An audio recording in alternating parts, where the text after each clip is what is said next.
지금 이 시각 여러분들이 주목하는 뉴스 만나보겠습니다.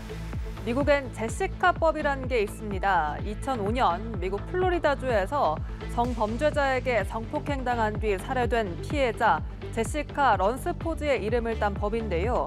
이 법에 따르면 성범죄 전과자가 학교, 공원 같은 아동 이용시설에서 약 610m 이내에 살 수 없도록 돼 있습니다. 우리 법무부가 이와 같이 출소한 고위험 성범죄자의 주거지를 제한하는 이른바 한국형 제시카법을 마련했습니다. 어떤 내용이 포함됐는지 김지수 기자가 전해드립니다. 법무부가 아동 성폭행범 조두순 같은 고위험 성범죄자가 출소할 때마다 반복되었던 거주지 논란을 줄이기 위한 관련 규정을 마련했습니다. 고위험 성폭력 범죄자의 거주지 제한법 제정안과 성폭력 범죄자 성충동 약물치료법 개정안으로 오는 26일 입법 예고하고 각계각층의 의견을 수렴할 예정입니다. 법무부에 따르면 전자감독 대상자 중 거주 제한 검토가 필요한 고위험 성폭력 범죄자는 지난해 말 기준 325명입니다. 출소 예정 인원으로 보면 올해는 69명, 내년과 내후년에 각각 59명인 상황입니다. 법무부는 관리 방법으로 거주지를 지정하는 방식을 택했습니다.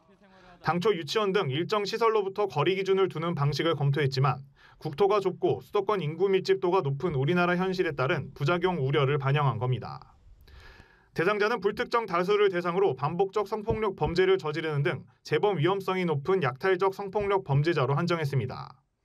13세 미만 아동을 대상으로 하거나 3회 이상 성폭력 범죄를 저지른 전자감독 대상자 중 10년 이상의 선고형을 받은 경우 등입니다. 검사가 청구하고 법원이 인정하는 데에 국가, 지방자치단체 등이 운영하는 시설로 거주지를 지정하게 됩니다. 여기에 성충동 약물치료도 활성화할 계획입니다. 법무부는 2011년 제도 시행 이후 현재까지 집행된 75명 중 재범자가 1명으로 재범률이 1.3%란 점을 근거로 들었습니다. 현재 기소 단계에서 검사의 재량으로 되어 있는 성충동 약물치료 진단 청구를 고위험 성범죄자에 대해서는 의무적으로 하도록 했습니다. 한동훈 법무부 장관은 고위험 성범죄자 출소로 인한 국민 불안을 잘 알고 있다며 한국형 제시카법을 통해 더욱 강력하게 처벌하고 철저하게 관리하겠다고 밝혔습니다. 연합뉴스TV 김지수입니다. 지난 2분기 전체 가구 대상 세금이나 이자를 내고 난 뒤 쓸 수 있는 여윳돈이 3% 가까이 줄어든 걸로 조사됐습니다. 반면 먹거리 물가는 7%대의 오름세를 보였는데요. 식재료를 포함한 가공식품도 올라 외식비 무서워 집에서 해먹는단 말도 이제 옛말이 됐습니다. 지갑은 얇아지는데 내려갈 줄 모르는 물가에 시민들의 한숨이 이만저만이 아닙니다. 서영석 기자입니다. 통계청이 발표한 지난 2분기 전체 가구의 가처분 소득은 약 383만 원. 세금이나 이자를 내고 난 뒤 쓸 수 있는 여윳돈이 작년보다 3% 가까이 줄었습니다. 반면 먹거리 물가를 살펴보면 같은 기간 각종 식재료 등을 포함한 가공식품 물가와 외식 물가 모두 7%대가 올랐습니다. 작년에 같은 경우는 보통 한 15, 16만 원 선인데 지금 20만 원 넘은 것 같아요. 물가가 너무 올라서 외식하기도 그렇고 집에서 반찬하기도 그렇고 너무 좀 어려운 것 같아요. 지갑은 얇아졌는데 밖에서 사 먹는 건 물론이고 집에서 해 먹는 것조차 만만치 않게 부담인 겁니다. 음식을 파는 입장도 사정은 다르지 않습니다. 5년 만에 500원을 올렸습니다. 사실 손님들이 부담되실까 봐 500원을 올렸는데 실질적으로 밀가루 가격이 2번 이상 올랐어요. 한국은행에 따르면 9월 생산자 물가는 한 달 전보다 0.4% 오르며 3달 연속 오름세를 기록했습니다. 서비스나 제품 생산에 드는 비용이 그만큼 올랐다는 뜻으로 결국은 소비자 부담으로 이어집니다. 생산자 물가가 오르게 되면 판매 가격이 오르는데 소비자 물가에 전이되고 보통 그 시차가 한두 달 이렇게 볼 수 있습니다. 정부가 연일 식품업계와 릴레이 간담회를 열고 식재료 수급 상황을 살피며 물가 안정에 힘을 보태달라고 요청하고 있지만 여건은 녹록지 않은 겁니다. 여기에 최근 중동 지역 상황은 국제유가 불안을 부추기고 있어 한동안 장바구니 물가 부담을 낮추기는 쉽지 않아 보입니다. 연합뉴스TV 서영석입니다. 최근 서울의 아파트 분양가가 계속해서 오르고 있다는 소식 여러 뉴스를 통해 들으셨을 겁니다. 원인 중 하나는 땅값인데요. 서울의 땅값이 상승세를 타면서 분양가 오름세가 더 가팔라질 가능성이 높아졌습니다. 조성은 기자입니다. 지난 8월 1순위 청약을 실시한 서울 동대문구의 3천여 세대 아파트. 국민평형인 84제곱미터 기준으로 평균 10억 9,200만 원이 분양가로 책정됐습니다.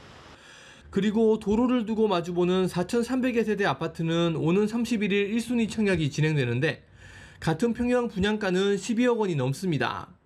2개월 만에 10%가량 분양가가 상승한 겁니다. 지난달 기준 서울 민간 아파트 평균 분양가는 3.3제곱미터당 3,200만 원. 지난달과 대비해 0.65% 올랐고 1년 전과 비교해선 14% 넘게 상승했습니다. 서울 아파트 분양가의 급상승 원인 중 하나는 분양가의 절반가량 비중을 차지하는 땅값 때문입니다. 올해 2분기 들어 오름세로 돌아선 땅값은 3분기 들어 0.44% 증가했습니다. 서울 같은 경우에는 토지 가격이 아파트 가격에 차지하는 비중이 높기 때문에 이 현실적으로 토지 가격 상승이 아파트 가격 상승에 더 많은 영향을 여기에 고금리로 인한 주택자금 조달의 난항과 이스라엘과 팔레스타인의 전쟁으로 원자재값 인상 가능성에 분양가 상승 우려는 더 커졌습니다. 인허가는 전년 대비 39%, 착공은 56% 감소하며 주택 공급 부족까지 예상되자 정부는 대책도 내놓은 상황입니다. 당장 민간이 정상화되는 데는 약간의 시간이 걸리기 때문에 바로 그 집행을 할 수 있는 공공부터 우리 연내에 목표를 달성하도록 하고. 하지만 전문가들은 분양가 하락 요인이 크게 두드러지지 않아 상승세가 당분간 지속될 것으로 예상했습니다. 연합뉴스TV 조성음입니다. 영감이 필요하냐는 물음이 적혀있는 이 사진 속 카드, 바로 액상대마를 판매하기 위해 적은 문구입니다. 이 같은 전단지가 대학가 곳곳에서 발견돼 충격을 줬는데요. 경찰이 추적 끝에 이 전단지를 뿌린 40대 남성을 검거했습니다. 이 남성은 예술을 전공하는 학생들을 집중적으로 노렸습니다. 소재영 기자입니다. 홍익대와 건국대, 가천대 등 서울과 경기 지역 대학 캠퍼스 내에서 발견된 명함 크기의 광고 카드입니다. 영감이 필요하냐는 물음과 함께 액상대마가 완전히 합법적이라고 광고합니다. 현행법상 액상대마는 불법입니다. 경찰은 CCTV 등을 통한 추적 끝에 해당 전단지를 뿌린 40대 남성 A씨를 서울 송파구에서 긴급 체포했습니다. A씨는 직업이 없는 상태로 생활비를 마련하기 위해 사기 범행을 하려 했다고 경찰이 진술했습니다. A씨는 특히 대학에서 예술을 전공하는 학생들을 노린 것으로 알려졌습니다. 경찰은 주거지에서 용기에 담긴 수상한 액체를 압수해 마약인지 여부를 확인하고 있습니다. 앞서 전단을 발견한 해당 대학들은 전단지를 수거하고 QR코드에 접속하지 말라며 학생들에게 긴급히 공지한 바 있습니다. 전단지 뒷면에 있는 대마 모양의 QR코드를 찍자 판매자로 추정되는 계정의 텔레그램 대화방이 열립니다. 이제 사회에 마약 문제가 많이 퍼져 있는데 저희 학교에서까지 그런 명함이 발견이 돼서 사태의 심각성을 많이 느끼게 된 것 같습니다. 경찰은 포렌식 등을 통해 구체적인 범행 경위와 공범 여부를 조사하는 한편 마약류 관리법 위반 혐의로 A씨에 대해 구속영장을 신청할 계획입니다. 연합뉴스TV 소재영입니다. 이번에도 마약 관련 소식입니다. 관세청이 마약 밀수 근절에 나섰습니다. 코로나19 팬데믹이 끝난 이후 해외 여행이 늘면서 여행자들이 마약을 몰래 들여오는 적발되는 사례가 급증하고 있기 때문인데요. 이 관세청이 특별대책 추진단을 꾸리고 여행자 검사 횟수도 대폭 늘리기로 했습니다. 강은나래 기자입니다.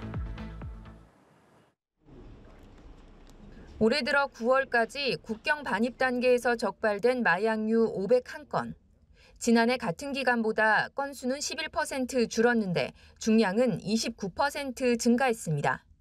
마약 밀수 규모가 대형화하고 있다는 의미입니다. 실제로 올 3분기에 단속된 밀수 마약의 건당 평균 중량은 985g으로 같은 분기 기준 역대 최대치입니다. 최근에는 기내 수화물 등을 이용한 여행자 밀수 사례도 급증세입니다. 코로나19 빗장이 풀리면서 해외여행이 자유로워졌기 때문인데 올 9월까지 적발 건수가 지난해 같은 기간에 77%나 증가했습니다. 동남아에서 마약을 밀수하는 사례가 가장 많지만 올해 처음 적발된 공급국도 6개국에 이릅니다. 마약 반입 루트가 다양화하고 있다는 겁니다. 관세청은 관세청장을 단장으로 한 마약 밀수 특별대책 추진단을 꾸리고 여행자 검사율을 2배 이상 늘리기로 했습니다. 현재 인천공항에 3대뿐인 전신 검색기도 내년까지 김해공항과 전국 주요 공항만에 총 16대로 늘릴 예정입니다. 최근에 마약류를 이제 은닉하는 그런 수법들이 고도화가 되고 있다 보니까 엑스레이 검사에서도 잘 나타나지 않는다든지 적극적으로 파괴 검사를 실시해서 확실하게 검사를 하겠다. 태국, 네덜란드 관세 당국과 합동 단속을 벌이고 있는 데 더해 추진단은 아세안, 베트남 등 주요 마약 공급국으로 국제 공조를 확대할 방침이라고 밝혔습니다. 연합뉴스 TV 강은나래입니다.